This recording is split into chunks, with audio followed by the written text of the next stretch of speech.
Hi, welcome back to Infinite Creation. ரொம்பவே டேஸ்டியான முள்ளங்கி சாம்பார் எப்படி செய்கிறது வாங்க பார்க்கலாம்.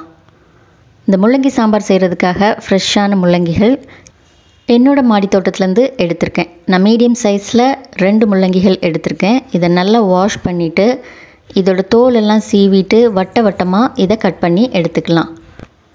முதல்ல 3/4 கப் துவரம் பருப்பை நல்லா கழுவிட்டு தேவைக்கேற்ற மாதிரி தண்ணி, மஞ்சள் பொடி, அப்புறமா உப்பு இதை சேர்த்துட்டு 4லேருந்து 5 விசில் வர வரைக்கும் இதை நல்லா வேக விட்டு எடுத்துக்கோங்க. இது நல்லா குழஞ்சி மாவு மாதிரி வரணும். அப்போ தான் சாம்பார் பயங்கர டேஸ்ட்டாக இருக்கும். பருப்பு நல்லாவே மசிஞ்சாச்சு. இப்போ கடாயில் தேவைக்கேற்ற மாதிரி எண்ணெய் சேர்த்துருக்கேன். இதில் கடுகு, 1 டீஸ்பூன் வெந்தயம், காஞ்ச மிளகாய், அப்புறமா கொஞ்சமாக கருவேப்பிலை. இது எல்லாமே கொஞ்சம் பொரிஞ்சதுக்கப்புறமா நம்ம சின்ன வெங்காயம் சேர்த்துடலாம். சின்ன வெங்காயம் 10லேருந்து 15 இருக்கும். அது முழுசாகவே சேர்த்துருக்கேன்.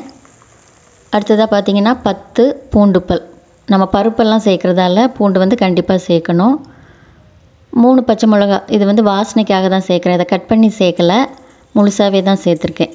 வெள்ளை பச்சை மிளகாவும் நீங்கள் இதுக்கு பதிலாக சேர்க்கலாம். அது இன்னும் நல்ல வாசனையாக இருக்கும். ஸோ இது எல்லாமே கொஞ்சம் வதங்குற வரைக்கும் நல்லா கிளறி விட்டுக்கோங்க. கொஞ்சம் வதங்கியாச்சு. இந்த ஸ்டேஜில் நான் கட் பண்ணி வச்ச முள்ளங்கியை சேர்க்குறேன். முள்ளங்கியை நீங்கள் முதல்லையும் சேர்த்து வதக்கலாம். பட் சின்ன வெங்காயம் கொஞ்சம் வதங்கினதுக்கப்புறமா நீங்கள் முள்ளங்கியை சேர்த்து வதக்கினா இன்னும் நல்ல டேஸ்ட்டாக இருக்கும். முள்ளங்கி கொஞ்சம் பொன்னிறமாகணும். அதனால் இதை ஒரு மூடி போட்டு வேக விட்டுடலாம். மூடி போட்டதுக்கப்புறமா ஸ்டவ்வை மீடியம் ஃப்ளேம்லேயே வச்சுக்கோங்க. முள்ளங்கி கொஞ்சம் பொன்னிறமாக இருக்குது. இதை கொஞ்சமாக கிளறி விட்டுட்டு இதில் சாம்பார் பொடி சேர்த்துக்கலாம். இந்த எண்ணெயிலேயே நம்ம சாம்பார் பொடி சேர்க்கும்போது கொஞ்சம் கலராக இருக்கும். சாம்பார் நல்ல கலர்ஃபுல்லாக இருக்கும். ஸோ கொஞ்சமாக இடம் ஒதுக்கிட்டு இதில் நான் 1 டேபிள் ஸ்பூன் அளவு சாம்பார் பொடி சேர்க்குறேன். நீங்கள் எவ்வளோ காய்கறி எடுத்துருக்கீங்களோ அதுக்கு ஏற்ற மாதிரி சாம்பார் பொடி சேர்த்துக்கோங்க. இப்போ 1/2 டீஸ்பூன் அளவு மஞ்சள் பொடியும் சேர்த்துருக்கேன். இதை நல்லா கலந்து விட்டுலாம். அடுத்ததாக மீடியம் சைஸில் 2 தக்காளி கட் பண்ணி சேர்த்துருக்கேன். இப்போ தக்காளி சேர்த்ததுக்கப்புறமா இதை மூடி போட்டு மறுபடியும் வேக விட்டுலாம். ஸ்டவ் மீடியம்லேயே இருக்கட்டும். இப்படி தக்காளி சேர்த்ததுக்கப்புறமா நம்ம மூடி போட்டு வேக விட்டோன்னா தக்காளி சீக்கிரமே வெந்து சுருண்டு வந்துடும். இப்போது இதில் தேவைக்கேற்ற மாதிரி உப்பு, அதோட புளி தண்ணீர் சேர்த்து கலந்து விட்டுருக்கேன். இதுக்கப்புறமா நம்ம தேவைக்கேற்ற மாதிரி தண்ணி சேர்த்துட்டு கொதிக்க விட்டுலாம். கொதிக்கிறதுக்கு கிட்டத்தட்ட 7லேருந்து 8 நிமிஷம் ஆகும். தண்ணி சேர்த்ததுக்கப்புறமா ஸ்டவ்வை ஹை ஃப்ளேம்லேயே வச்சுக்கலாம். இப்போ சாம்பார் கொதிக்க ஆரம்பித்தாச்சு. இந்த ஸ்டேஜில் வேக வச்ச பருப்பை நம்ம சேர்த்துடலாம்.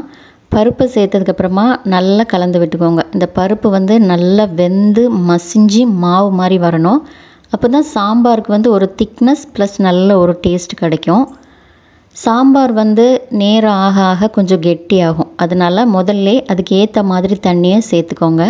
இப்போ சாம்பார் நல்லா கொதிக்க ஆரம்பித்தாச்சு. இந்த ஸ்டேஜில் நான் ஒரு கையளவு மல்லி இலை சேர்க்குறேன்.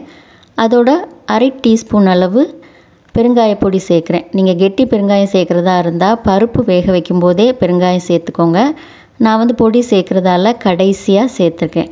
இதை மறுபடியும் ஒரு 2 நிமிஷத்துக்கு கொதிக்க விட்டுட்டு ஸ்டவ் ஆஃப் பண்ணிக்கலாம். ஸோ அருமையான ரொம்பவே டேஸ்டியான முள்ளங்கி சாம்பார் ஈஸியாக தயாராகிடுச்சு. நீங்களும் ட்ரை பண்ணி பாருங்கள்.